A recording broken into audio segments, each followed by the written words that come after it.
जय हिंद दोस्तों, एक बार फिर से स्वागत है आप सभी का। और आज की क्लास एसएससी एमटीएस हवलदार 2026 की जो भी मेरे योद्धा तैयारी कर रहे हैं उन सभी के लिए रोज की तरह आज भी जीके जीएस की संपूर्ण तैयारी होने वाली है, क्योंकि आज की क्लास में आपको इंपॉर्टेंट 50 प्रश्न मिलेंगे। इंपॉर्टेंट 50 प्रश्न और क्लास का जो टॉपिक रहने वाला है वो आपके इतिहास के प्रश्न हो गए, भूगोल के प्रश्न हो गए, संविधान हो गया, अर्थशास्त्र हो गया, विज्ञान हो गया, करंट अफेयर हो गया, स्पोर्ट एंड अवार्ड हो गया।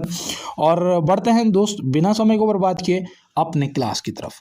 तो बिल्कुल यहाँ पे देखिए आपके प्रश्न आ चुके हैं और ये आपका पहला ही प्रश्न जो है वो करंट से संबंधित है कि हाल ही में वायुसेना के दक्षिणी पश्चिमी वायु कमान के प्रमुख कौन बने हैं। दक्षिण पश्चिमी वायु कमान के प्रमुख पूछा है कौन बने हैं, तो आपका यहाँ पर राइट आंसर क्या आएगा। बिल्कुल आपने अपना सही जवाब कर दिया होगा, तो बिल्कुल option A air marshal Nagesh Kapoor यहाँ पे क्या होंगे, आपके सही जवाब हो जाएंगे कि ये भैया ये मतलब इन्हें दक्षिण पश्चिमी वायु कमान के जो प्रमुख हैं वो बनाया गया है 1 जनवरी 2025 को। तो 1 जनवरी 2025 को इंपॉर्टेंट है आपके लिए। बढ़े अगले प्रश्न पे, बहुत बढ़िया। देखिए यहाँ पे नेक्स्ट प्रश्न दिया है, निम्नलिखित में से भारतीय संविधान में समवर्ती सूची किस अनुसूची में है। समवर्ती सूची पूछा है, किस अनुसूची में है, तो यहाँ पे सही जवाब आपका क्या होगा। बिल्कुल अगर आपने यहाँ पे ऑप्शन ए 7वीं अनुसूची लगाया है, ऑप्शन ए 7वीं अनुसूची लगाया है मित्र, तो आपका यहाँ पे क्या हो जाएगा, ऑप्शन ए राइट आंसर बन जाएगा। क्लियर है। बढ़ते हैं अपने अगले प्रश्न पे। देखिए यहाँ पे दिया है, निम्नलिखित में से आरबीआई का बैंक दर बढ़ाने का उद्देश्य क्या होता है। आरबीआई का बैंक दर बढ़ाने का जो उद्देश्य है वो क्या होता है, तो यहाँ पे आपका राइट आंसर क्या होगा। देखो हार्ड प्रश्नों की आज श्रृंखला है, टोटल 50 प्रश्न है, टारगेट आपका 45 प्लस का रहेगा, ठीक है ना, क्योंकि बेटा अब आपका पेपर जो है फरवरी में हो जाएगा, तो ये आपके लिए इंपॉर्टेंट बनता है। और अगर आपने यहाँ पे मुद्रास्फीति कम करना ऑप्शन ए लगाया है, ऑप्शन ए मुद्रास्फीति कम करना लगाया है ऑप्शन ए को, तो बिल्कुल आपका राइट आंसर बनता है। बढ़ते हैं अपने अगले प्रश्न की तरफ। देखिए यहाँ पे दिया है, निम्नलिखित में से अलीगढ़ आंदोलन किससे संबंधित था। अलीगढ़ आंदोलन पूछा है किससे संबंधित था, तो यहाँ पे आपका राइट आंसर क्या आएगा। बिल्कुल कर लिया सही जवाब। मैच करो, क्या आपने मुस्लिम समाज सुधार ऑप्शन बी को लगाया है। मुस्लिम समाज सुधार ऑप्शन बी आपका सही जवाब हो जाएगा। सर सैयद अहमद खान से ये संबंधित थे, है ना, तो ऐसे भी याद रखना है अलीगढ़ आंदोलन, ऑप्शन बी। बढ़ते हैं अपने अगले प्रश्न पे। देखिए यहाँ पे दिया है, हाल ही में यूपीआई लेन देन में पिछले वर्ष की तुलना में कितनी वृद्धि दर्ज की गई है। पिछले वर्ष की तुलना में ये प्रश्न आपसे पूछा जाएगा, क्योंकि यूपीआई का जमाना चल रहा है भैया, है ना। और यहाँ पे याद रखना ऑप्शन सी 29% क्या हो जाएगा, आपका राइट आंसर हो जाएगा। बेटा अगर आप एसएससी जीडी की तैयारी कर रहे हो, है ना, या एमटीएस की तैयारी कर रहे हो जिसकी ये क्लास चल रही है, आपको इस क्लास से 1 से लेकर 3 प्रश्न जरूर देखने को मिलेंगे पेपर के अंदर, तो बेटा इंपॉर्टेंट है, कोई भी प्रश्न आपको छोड़ना नहीं है। जैसे यहाँ दिया है, निम्नलिखित में से भारतीय संविधान की कौन सी विशेषता आयरलैंड से ली गई है। भारतीय संविधान की कौन सी विशेषता है जो आयरलैंड से ली गई है, तो यहाँ पे आपका राइट आंसर क्या आएगा। और ये बहुत इंपॉर्टेंट है, क्योंकि भैया डीपीएसपी जो आपका है नीति निर्देशक तत्व, तो ऑप्शन बी क्या बनेगा, आयरलैंड से लिया गया, ऑप्शन बी राइट आंसर बनेगा। कौन से भाग में आता है, तो देखो यहाँ पे भाग भी कभी कभी पूछ लेता है, याद रखना बेटा भाग 4 में। अनुच्छेद भैया कहाँ से कहाँ तक है डीपीएसपी, तो ये 36 से 51 तक, कहाँ तक, 36 से 51 तक अनुच्छेद याद रहेंगे। क्लियर है। बढ़ते हैं अगले प्रश्न पे। निम्नलिखित में से राष्ट्रीय उपभोक्ता दिवस कब मनाया जाता है। ये तो इजी प्रश्न है, राष्ट्रीय उपभोक्ता दिवस पूछा है कब मनाया जाता है, तो ये अभी तो 24 दिसंबर को मनाया गया था, ऑप्शन डी यहाँ पे क्या हो जाएगा, 24 दिसंबर आपका ऑप्शन डी बिल्कुल राइट आंसर बनेगा मित्र। क्लियर है, सही जवाब कर रहे हैं आज तो सभी दोस्त। और यहाँ पे देखो नेक्स्ट प्रश्न दिया है कि निम्नलिखित में से वर्नाकुलर प्रेस एक्ट किस वायसराय के समय लागू हुआ। वर्नाकुलर प्रेस एक्ट पूछा है किस वायसराय के समय लागू हुआ, तो यहाँ पे आपका राइट आंसर क्या आएगा। बिल्कुल याद रखना भैया लिटन के समय हुआ था, ऑप्शन ए यहाँ पे क्या होगा, लिटन आपका राइट आंसर होगा। कब इसने ये लागू किया था, 1878 में लागू किया था मित्र। कब, 1878 में। इसका उद्देश्य जो था, जो हमारी भारतीय भाषाओं के समाचार पत्र थे उन पे कड़ा नियंत्रण पाना, है ना, उन पे कड़ा नियंत्रण पाना, तो ऐसे आप ध्यान रखेंगे। क्लियर है, इसका उद्देश्य भी आपको पता लग गया। कि निम्नलिखित में से स्वदेशी आंदोलन की शुरुआत किस वर्ष मानी जाती है। स्वदेशी आंदोलन की शुरुआत किस वर्ष मानी जाती है, आपका राइट आंसर क्या आएगा। शुरुआत हुई थी 1905 में, दिन था 7 अगस्त। क्या था, 7 अगस्त। और भैया ये पता 1905 में क्यों हुआ था स्वदेशी आंदोलन प्रारंभ? आपको पता होगा जो बंगाल विभाजन हुआ था, है ना, बंगाल विभाजन हुआ था, क्लियर है, उसके विरोध में ये चलाया गया था। आ गया समझ में? बिल्कुल, आप नहीं भूलोगे, बंगाल विभाजन 1905 याद रहेगा तो आपको स्वदेशी आंदोलन भी याद रहेगा। अब जैसे यहाँ पे प्रश्न पे चलते हैं कि निम्नलिखित में से प्राथमिक घाटा क्या दर्शाता है? प्राथमिक घाटा क्या दर्शाता है? बेटा प्रश्न हार्ड हो सकते हैं, क्लास को छोड़ना नहीं है। यहाँ पे याद रखना, ब्याज भुगतान को छोड़कर घाटा, तो यहाँ पे ऑप्शन ए क्या होगा? हमारा बिल्कुल राइट आंसर हो जाएगा, ऑप्शन ए बिल्कुल राइट आंसर हो जाएगा। प्राथमिक घाटा क्या दर्शाता है? ब्याज भुगतान को छोड़कर घाटा, ऑप्शन ए राइट आंसर बनता है। बढ़ते हैं इसके साथ अपने अगले प्रश्न पे। हाल ही में ई विल प्रणाली का उद्घाटन निम्न में से किसने किया है? बताओ दोस्त, हाल ही में ई विल प्रणाली की जो उद्घाटन है वो किसने किया है? तो यहाँ पे याद रखना, केंद्रीय रसायन एवं उर्वरक मंत्री हैं हमारे कौन? जगत प्रकाश नड्डा, जेपी नड्डा बोल सकते हैं। ऑप्शन ए यहाँ पे आपको ध्यान रखना है, ऑप्शन में हो सकता है जेपी नड्डा या जगत प्रकाश नड्डा पूरा लिखा हुआ मिले, तो आपको ध्यान में रखना है। क्लियर है? बढ़ते हैं फिर अगले प्रश्न पे। देखिए यहाँ पे दिया है कि निम्नलिखित में से CVIC किस मंत्रालय के अंतर्गत कार्य करता है? CVIC किस मंत्रालय के अंतर्गत कार्य करता है? इसका मतलब होता है केंद्रीय प्रत्यक्ष कर और सीमा शुल्क बोर्ड। CVIC का मतलब क्या होता है? केंद्रीय अप्रत्यक्ष कर और सीमा शुल्क बोर्ड, याद रहेगा। और ये किसके अंतर्गत कार्य करता है? तो याद रखना, वित्त मंत्रालय, ऑप्शन ए। किसके अंतर्गत? वित्त मंत्रालय, ऑप्शन ए हमारा बिल्कुल सही जवाब बनेगा। क्लियर है? बढ़ते हैं अगले प्रश्न पे। निम्नलिखित में से भूतापीय ऊर्जा का प्रमुख स्रोत क्या है? भूतापीय ऊर्जा का प्रमुख स्रोत पूछा है, क्या है? आपका राइट आंसर क्या आएगा? बिल्कुल याद रखना, पृथ्वी की आंतरिक ऊष्मा, पृथ्वी की आंतरिक ऊष्मा। आप कुछ दोस्त कहेंगे भैया ये तो हमें प्रश्न समझ नहीं आया, मैं आपको यहाँ पे सही से बताता हूँ। देखो, भू का मतलब होता है पृथ्वी, भू का मतलब क्या होता है? पृथ्वी, हम सभी को पता है, ठीक है ना। देखो ये नोट कर लो, इंपॉर्टेंट है। भू का मतलब पृथ्वी होता है और तापीय का मतलब होता है ऊर्जा, है ना। तो ये याद रखना, भू और तापीय से मिलकर क्या बना है, जिसका अर्थ है पृथ्वी की ऊष्मा, याद रहेगा। क्लियर? आप बढ़ते हैं अगले प्रश्न पे कि निम्नलिखित में से ITBP बल मुख्यतः किस सीमा की सुरक्षा करता है? ITBP पूछा है। जो SSC GD की तैयारी कर रहे होंगे भैया, आपको यहाँ जाने को मिलेगा, है ना, ITBP हो सकता है मिल जाए। तो याद रखना, ये भारत और चीन की सीमा, ऑप्शन डी यहाँ पे क्या होगा? बिल्कुल आपका इंडो तिब्बत, इसे IT का मतलब ही होता है इंडो तिब्बत, है ना। तो याद रखना, भारत और चीन। क्लियर? ये इसकी ये जो सीमा है, चीन की सीमा है, ये याद रखना 3488 किलोमीटर, मतलब लद्दाख से अरुणाचल तक, लद्दाख से अरुणाचल प्रदेश तक जो सीमा है वो याद रखना कितनी है? 3488 किलोमीटर। जो हमारे सैनिक होते हैं ना ITBP के, उन जवानों को हिमवीर बोला जाता है। क्या बोला जाता है? हिमवीर, याद रहेगा। देखो ये भी पूछा जा सकता है कि हिमवीर किसे कहते हैं, तो ऐसे आप ध्यान रखेंगे। बिल्कुल, बढ़ते हैं अगले प्रश्न पे। निम्नलिखित में से मुद्रास्फीति का सीधा प्रभाव किस पर पड़ता है? मुद्रास्फीति का सीधा प्रभाव जो है वो किस पर पड़ता है? तो यहाँ पे हम क्या बताएंगे? बिल्कुल याद रखना, क्रय शक्ति पे, ऑप्शन बी। क्रय शक्ति मतलब क्या होता है? जो हमारे आम लोग होते हैं, जैसे कि हम और आप, है ना, जो आम लोग होते हैं उनकी क्रय शक्ति और जीवन यापन की जो लागत होती है उस पर पड़ता है। ऐसे याद रखना, मुद्रास्फीति का सीधा प्रभाव। क्लियर है? बढ़ते हैं अगले प्रश्न पे। निम्नलिखित में से संविधान के किस अनुच्छेद में राज्यपाल की शक्तियां वर्णित हैं?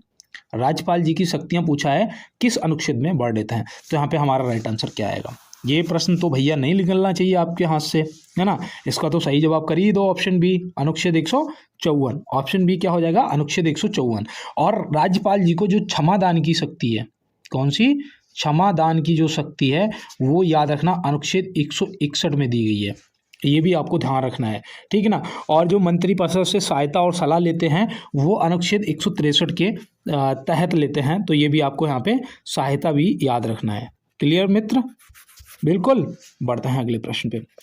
देखिए यहाँ पे दिया है, हाल ही में किस देश ने परमाणु सक्षम और एक्सरिक मिसाइल तैनात की है? परमाणु सक्षम और एक्सरिक मिसाइल तैनात की है। और यहाँ पे जो हमारा राइट आंसर है वो याद रखना, रूस ने कर दी है। किसने? रूस ने। कहाँ पर? बेलारूस में। कहाँ पर की है? बेलारूस में। याद रहेगा। बहुत बढ़िया। बढ़ते हैं अपने अगले प्रश्न पे। देखिए यहाँ पे नेक्स्ट प्रश्न दिया है कि निम्नलिखित में से गदर पार्टी की स्थापना कहाँ हुई थी?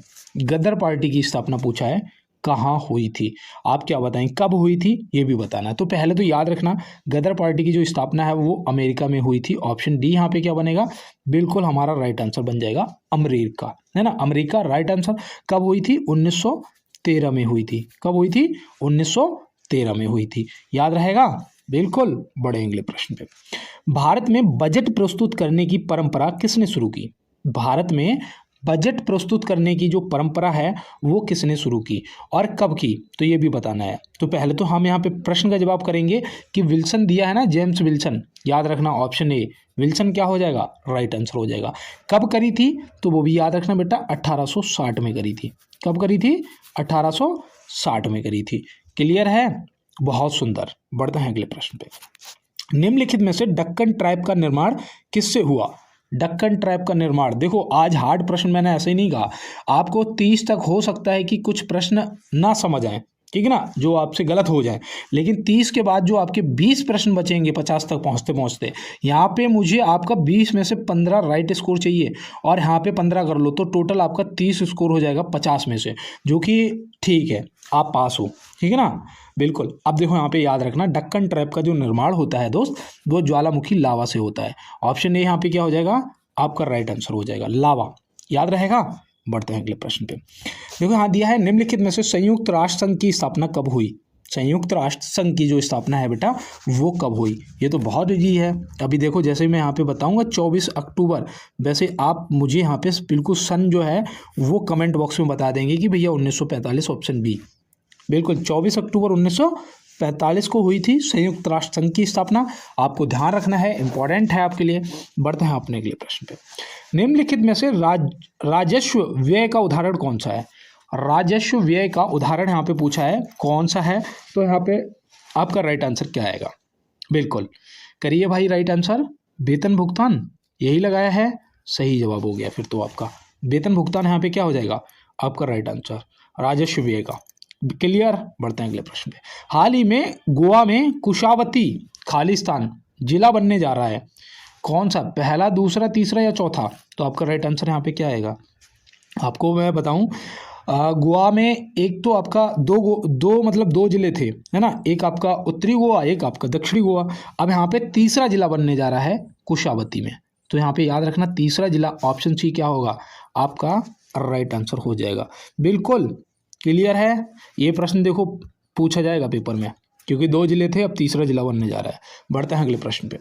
निम्नलिखित में से भारतीय संविधान में एकल नागरिकता किस देश से ली गई है? एकल नागरिकता का मतलब होता है कि अगर कोई भारत में रह रहा है तो उसे भारत की ही नागरिकता होनी चाहिए उसके पास, दोहरी नागरिकता नहीं। जैसे अमेरिका है, वहाँ पे दोहरी नागरिकता चलती है, मतलब अगर आप बाहर से भी हैं तो वहाँ की भी नागरिकता मिल जाएगी, बाहर की भी आपको होनी चाहिए। जैसे वहाँ के लिए एलिजिबल जो क्राइटेरिया होता है उस हिसाब से, है ना। और हमारे भारत में क्या है कि भाई यहाँ के हो तो यहीं के बन के रहना पड़ेगा। और ऑप्शन सी यहाँ पे बेटर आपका क्या हो जाएगा, ऑप्शन सी आपका राइट आंसर हो जाएगा।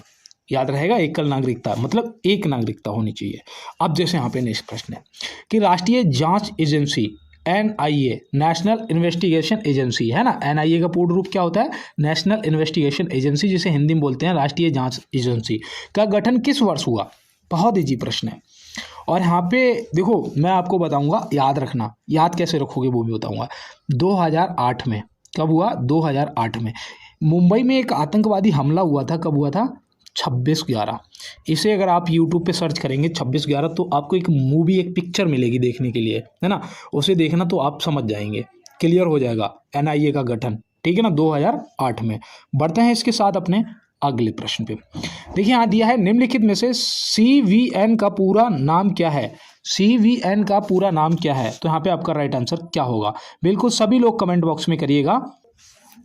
तो बिल्कुल यहाँ पे CVN का जो पूर्ण रूप है वो सेंट्रल बोर्ड ऑफ नारकोटिक्स, है ना, सेंट्रल बोर्ड ऑफ नारकोटिक्स आपका क्या हो जाएगा, राइट आंसर हो जाएगा। CVN का पूरा नाम याद रहेगा, बहुत सुंदर। बढ़ते हैं अपने अगले प्रश्न पे। निम्नलिखित में से काकोरी कांड किस वर्ष हुआ था? काकोरी कांड पूछा है, काकोरी, इसे इसका नाम बदल दिया कि काकोरी एक्शन हो गया, है ना, काकोरी कांड नहीं, काकोरी एक्शन याद रखना। और यहाँ पे जो हमारा राइट आंसर है वो हो जाएगा 1925। क्या हो जाएगा? Option C 1925। और कब हुआ था भैया ये? 9 अगस्त को। कब हुआ था? 9 अगस्त को हुआ था, तो ये भी आपको याद रखना है 1925 में, जब हिंदुस्तान रिपब्लिकन एसोसिएशन जिसे बोलते हैं HRA, है ना, क्या बोलते हैं HRA, हिंदुस्तान रिपब्लिकन एसोसिएशन के क्रांतिकारियों द्वारा इसे लखनऊ में किया गया था। यहाँ पर लखनऊ काकोरी भैया लखनऊ में पड़ता है, ऐसे ध्यान रखना है। क्लियर है, बहुत सुंदर। जैसे चौरा चौरी पूछता है कि कहाँ है ना, गोरखपुर। तो बिल्कुल अब देखो यहाँ पे प्रश्न पे चलते हैं कि संविधान में विधेयक को धन विधेयक घोषित करने की शक्ति किसके पास है। विधेयक को धन विधेयक घोषित करने की जो शक्ति है संविधान में, वो किसके पास है। तो आप यहाँ पे क्या बताएंगे। बिल्कुल, कोई विधेयक धन विधेयक है या नहीं, इसका निर्णय अंतिम करते हैं लोकसभा अध्यक्ष जी। ऑप्शन डी यहाँ पे क्या हो जाएगा हमारा बिल्कुल राइट आंसर मित्र बन जाएगा। बढ़ते हैं इसके साथ अपने अगले प्रश्न पे। देखिए ये करंट का आपका एक प्रश्न और आ गया कि हाल ही में किस राज्य ने अपने कर्मचारियों के लिए 8वीं राज्य वेतन आयोग के गठन की आधिकारिक घोषणा की है। ये बहुत इंपॉर्टेंट प्रश्न है बेटा, क्योंकि पहला राज्य वो बना है, और वो पहला राज्य कौन बना है, असम। कौन बना है, असम बना है, जिसने 8वां वेतन आयोग के गठन की आधिकारिक घोषणा कर दी है। क्लियर है, बहुत सुंदर। बढ़ते हैं अगले प्रश्न पे। निम्नलिखित में से मानव शरीर में कैल्शियम का अपशोषण किस विटामिन की उपस्थिति में होता है। कैल्शियम का अपशोषण जो है वो किस विटामिन की उपस्थिति में होता है। अब विटामिन से भी ऐसे ऐसे हार्ड प्रश्न आ जाते हैं। अगर हमें पता होगा कि यहाँ पे विटामिन डी हमारा राइट आंसर होगा तो हम बिल्कुल सही जवाब कर ले जाएंगे, और नहीं पता होगा तो क्या होगा मित्र, तो हम इसका राइट आंसर नहीं कर पाएंगे। क्लियर है, बिल्कुल। देखो मैच कर लो, क्या आपका यहाँ पे 30 प्रश्नों में से क्या स्कोर रहा है, वो भी आपको कमेंट बॉक्स में बताना है। बढ़ते हैं अगले प्रश्न पे। निम्नलिखित में से इंदिरा गांधी अभ्यारण्य किस राज्य में स्थित है। अब ये जो आपके बच्चे हैं 20 प्रश्न, यहाँ पे मुझे चाहिए आपसे 15 प्लस राइट आंसर, जो 20 बच रहे हैं, और 30 में से आपका 15 हो ही गया होगा, तो यहाँ पे 30 आपका राइट आंसर बनेगा जाके, है ना, टोटल में 50 में से। तो बहुत बढ़िया। इंदिरा गांधी अभ्यारण्य पूछा है, तमिलनाडु में है। ऑप्शन सी लगा दो, क्या दिक्कत है, कोई दिक्कत है नहीं ना। क्लियर है, बढ़ते हैं अगले प्रश्न पे। निम्नलिखित में से हाइड्रोलिक ब्रेक किस सिद्धांत पर कार्य करती है। हाइड्रोलिक ब्रेक पूछा है, और ये प्रश्न एसएससी रेलवे मतलब कॉमन इसे बोल सकते हैं, स्मार्ट क्वेश्चन बोल सकते हैं, है ना, सभी में पूछा जाता है पास्कल के नियम पे। ऑप्शन ए क्या हो जाएगा, बिल्कुल राइट आंसर हो जाएगा। पास्कल के सिद्धांत पर कार्य करती है हाइड्रोलिक ब्रेक। बढ़े अगले प्रश्न पे, बहुत बढ़िया। 2011 की जनगणना के अनुसार अधिकतम जनसंख्या में तीसरे स्थान पर कौन सा राज्य है। अधिकतम जनसंख्या में तीसरे स्थान पे, देखो इसे कैसे याद करोगे, यहाँ पे मैंने क्रम से लगा रखा है। जैसे उत्तर प्रदेश हो गया जनसंख्या में पहले नंबर पे, महाराष्ट्र हो गया जनसंख्या में दूसरे नंबर पे, बिहार हो गया तीसरे नंबर पे, और पश्चिम बंगाल हो गया चौथे नंबर पे। तो यहाँ पे भैया हमारा बस ऑप्शन सी हमें चाहिए था, है ना, ऑप्शन सी चाहिए था, जो कि हमारा बिल्कुल सही जवाब बनता है, बिहार। क्लियर है, बढ़ते हैं अगले प्रश्न पे। देखिए यहाँ दिया है, निम्नलिखित में से भारत का शेक्सपियर किसे कहा जाता है। भारत का शेक्सपियर किसे कहा जाता है। ये प्रश्न भी कॉमन है, और ये भी कई बार पेपरों में, अब जो 20 प्रश्न है ना कॉमन प्रश्न मिलेंगे, इनको तो बिल्कुल भी नहीं छोड़ना है। यहाँ पे कालिदास आपको ध्यान रखना है, क्या, कालिदास आपको ध्यान रखना है। और यहीं पे अगर पूछ लेता कि मैकियावेली किसे बोलते हैं, क्या मैकियावेली पूछ लेता, तो आप क्या बताते। बिल्कुल बेटा, आप भी कमेंट बॉक्स में टाइप करते जाओ, मैं कमेंट देखूंगा तुरंत समझ जाऊंगा आप क्या आंसर कर रहे थे। चाणक्य जी को याद रखना, मैकियावेली पूछा जाएगा। समुद्रगुप्त को भैया याद रखना, भारत का नेपोलियन बोलते हैं, क्या, नेपोलियन। तो ये भी आपको ध्यान रखना है। क्लियर, नेपोलियन, मैकियावेली या शेक्सपियर पूछा जाएगा, आप इजी तरीके से बता पाएंगे। और ये पीडीएफ जरूर ले लेना, टेलीग्राम पे मिलेगा। और यहाँ पे मैं देखो 35 क्वेश्चन होने जा रहे हैं, है ना, क्लास के 15 क्वेश्चन और बच रहे हैं। यहाँ पे सिर्फ जो भी मेरे भाई बहन पढ़ने वाले मेरे साथ में जुड़े हुए हैं वही अभी तक जुड़े होंगे, बाद बाकी दोस्तों क्लास को स्किप कर चुके होंगे। आपसे मेरी रिक्वेस्ट है कि आप लोग देखो मेहनत कर रहे हो बेटा, आप मेहनत समझते भी हैं, है ना। तो यहाँ पे एक लाइक वाला जो बटन आ रहा है ना, ये वाला, ये भैया प्लीज आप लोग अपनी प्रेजेंट लगा देना, ये समझ लेना कि हमारी तरफ से भैया के लिए सहयोग है। देखो यहाँ पे बढ़ते हैं कि फोटोग्राफी में स्टाइकर के रूप में प्रयुक्त होने वाला रसायन है। ये प्रश्न भी हर बार एसएससी जीडी में पूछा जाता है। और यहाँ पे याद रखना, सोडियम थायोसल्फेट क्या होगा, ऑप्शन ए जो हमारा दे रखा है बिल्कुल राइट आंसर बनेगा। याद रहेगा, इसे हाइपो भी बोलते हैं, ये भी याद रखना। हो सकता है कि पेपर के अंदर ऑप्शन में आपको हाइपो दे दे, तो इसे हाइपो भी बोलते हैं। क्लियर है, बढ़ते हैं अपने अगले प्रश्न पे। 2025 में इस्पात मंत्रालय में निदेशक किसे नियुक्त किया गया है। 2025 में इस्पात मंत्रालय में निदेशक पूछा है, किसे नियुक्त किया गया है। ये नियुक्त किए गए हैं 7 फरवरी, आप तब तक आंसर कर दो, है ना, 2025 को। और किसे? मैमून आलम। ऑप्शन ए क्या हो जाएंगे? बिल्कुल हमारे राइट आंसर हो जाएंगे। याद रहेंगे? बढ़े अगले प्रश्न पे। शांता, भारत में हिंदी के बाद सर्वाधिक बोले जाने वाली भाषा कौन सी है? क्लियर रहेगा। और सबसे ज़्यादा जो बोले जाने वाली भाषा है वो याद रखना दोस्त, बंगाली हो जाएगी। कौन सी? हिंदी के बाद, देखो हिंदी के बाद, है ना, बंगाली हो जाएगी। उसके बाद आपकी मराठी आ जाती है ना, कौन सी? मराठी। उसके बाद आपकी तेलुगु आ जाती है, तेलुगु, ये भी आपको ध्यान रखना है। उसके बाद तमिल आ जाती है। उसके बाद आपकी उर्दू, वो क्या कहते हैं, गुजराती भाषा आती है ना, तो ऐसे ध्यान रखना है। बढ़ते हैं अपने अगले प्रश्न पे। निम्नलिखित में से रेफ्रिजरेटर के दरवाजे को कुछ घंटे के लिए खुला छोड़ दें तो कमरे का तापमान क्या होगा? अगर मान लो आपके कमरे में फ्रिज रखा है, उसका गेट खुला छोड़ दिया कुछ घंटे के लिए, तो तापमान पता क्या होगा? बढ़ जाएगा। अब कुछ दोस्त कहेंगे भैया एकदम कमरा चिल्ड हो जाएगा, ठंडा, है ना? नहीं होता है मेरे भाई, तापमान बढ़ जाएगा। बढ़ते हैं अगले प्रश्न पे। निम्नलिखित में से गुलजारी लाल नंदा की समाधि स्थल का नाम क्या है? गुलजारी लाल नंदा जी की समाधि स्थल का नाम आपको बताना है। याद रखना, ये 2 बार कार्यवाहक प्रधानमंत्री रहे हैं भारत के, 2 बार, ठीक है ना, तो ये आपसे पूछा जा सकता है। याद रखना, नारायण घाट बोलते हैं। ऑप्शन ए क्या हो जाएगा? हमारा बिल्कुल राइट आंसर हो जाएगा। शक्ति घाट, देखो नारी अबला शक्ति होती है ना, तो याद रखना भैया, इंदिरा गांधी की समाधि स्थल का नाम शक्ति घाट है। राजघाट तो आपको पता ही होगा, हमारे महात्मा गांधी जी की समाधि स्थल का नाम है बेटा। और चैत्य भूमि डॉक्टर भीमराव अंबेडकर जी की समाधि स्थल का नाम है ना, तो बिल्कुल बहुत बढ़िया। इसी तरीके से सभी प्रश्नों को रट लो। बढ़ते हैं अगले प्रश्न पे। यहाँ पे देखो दिया है प्रश्न आपका कि निम्नलिखित में से संगठन रेड क्रॉस का मुख्यालय कहाँ स्थित है? रेड क्रॉस का मुख्यालय पूछा है, कहाँ स्थित है, कब इसकी स्थापना हुई? आप सभी एकदम बढ़िया तरीके से जब बताते हैं कि भैया जिनेवा में है, तो मुझे बहुत खुशी होती है। स्थापना तुरंत बताते हो 1863 में हुई, तो और ज़्यादा अच्छा लगता है ना। यहाँ पे पेरिस में आ जाओ तो इंटरपोल का मुख्यालय है, किसका? यही सोच रहे थे कि भैया इंटरपोल बताएंगे। हाँ, बहुत बढ़िया, सुंदर बेटा, इंटरपोल का मुख्यालय है। तो बिल्कुल बढ़े अगले प्रश्न पे। ये भैया, ये तो सार्क का मुख्यालय है ना, सार्क का जो मुख्यालय है वो काठमांडू, नेपाल। बढ़ते हैं अगले प्रश्न पे। निम्नलिखित में भारत का पहला स्वदेशी स्वचालित बायोमेडिकल अपशिष्ट उपचार संयंत्र किसने लॉन्च किया है? भारत का पहला है स्वदेशी स्वचालित बायोमेडिकल अपशिष्ट उपचार संयंत्र, और ये किसने लॉन्च किया है? बस इतना सा पूछा गया है। याद रखना भैया, ये देखो उपचार से संबंधित है तो नाम भी याद रखना, doctor Jitendra Singh. Option D क्या हो जाएंगे? बिल्कुल राइट आंसर बन जाएंगे, है ना। क्लियर है? बढ़ते हैं अगले प्रश्न पे। निम्नलिखित में से किसी एक को स्ट्रेचर गैस भी कहते हैं। निम्नलिखित में से किसी एक को बोलते हैं स्ट्रेचर गैस, और वो किसे बोलते हैं ये आपको यहाँ पे बताना है। तो याद रखना दोस्त, वो एक्सी मतलब कि जेनॉन को बोलते हैं। किसे बोलते हैं? जेनॉन। ऑप्शन सी यहाँ पे क्या होगा? हमारा राइट आंसर हो जाएगा। अगर इसकी खोज की बात कर लें कि भैया इसकी खोज कब हुई थी, किसने की थी, तो आप याद रखना पहले तो 1898 में इसकी खोज हुई थी। किसने करी थी? विलियम रामसो ने करी थी। देखो याद आ गया समय से, रामसो ने करी थी, है ना, तो ये भी आपको ध्यान रखना है। क्लियर है? बढ़ते हैं अगले प्रश्न पे। देखिए यहाँ पे दिया है निम्नलिखित में से मैकमोहन रेखा कब निर्धारित की गई थी? मैकमोहन रेखा कब निर्धारित की गई थी? आपका राइट आंसर क्या होगा? मैकमोहन रेखा पता, भारत और चीन के बीच में, ये तो आपको पता ही होगा, है ना, मुझे पता है। 3 जुलाई 1914 को निर्धारित की गई थी, है ना, याद रहेगा। और अगर यहीं पे आपसे पूछ ले कि रेड क्लिप बता दो, तब आप क्या बताएंगे? रेड क्लिप भारत और पाकिस्तान के बीच में ये हुई थी 17 अगस्त को। कब?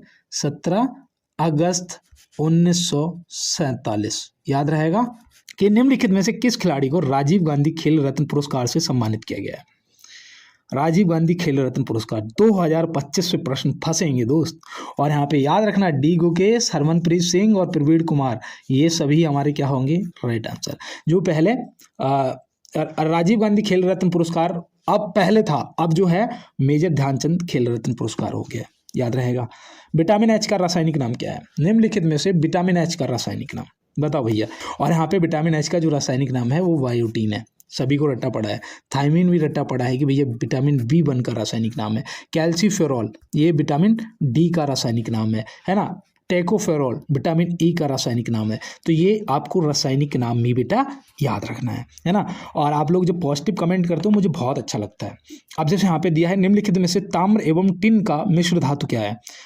ताम्र एवं टिन का मिश्र धातु क्या है? याद रखना कांसा होता है। क्या होता है? कांसा, ब्रोंज। यहाँ पे ऑप्शन ए आप ध्यान रखेंगे, ठीक है ना। सोल्डर जो है ना, सोल्डर याद रखना ये शीशा और टिन का होता है। किसका? सीसा प्लस टिन का होता है मिश्र धातु, सोल्डर। क्लियर? बढ़ेंगे अगले प्रश्न पे। टाइगर बोट्स किस खेल से संबंधित है? टाइगर बोट्स, देखो खिलाड़ी भी पूछ लिए जाएंगे मित्र, हल्के में मत लेना।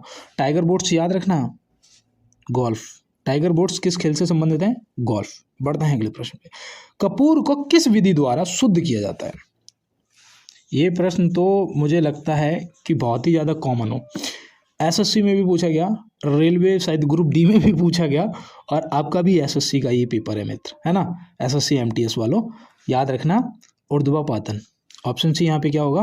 ऊर्ध्वापातन द्वारा। ऑप्शन सी याद रखना है। बढ़ते हैं अगले प्रश्न पे। इंजन की चाल मापने के लिए किस यंत्र का प्रयोग किया जाता है?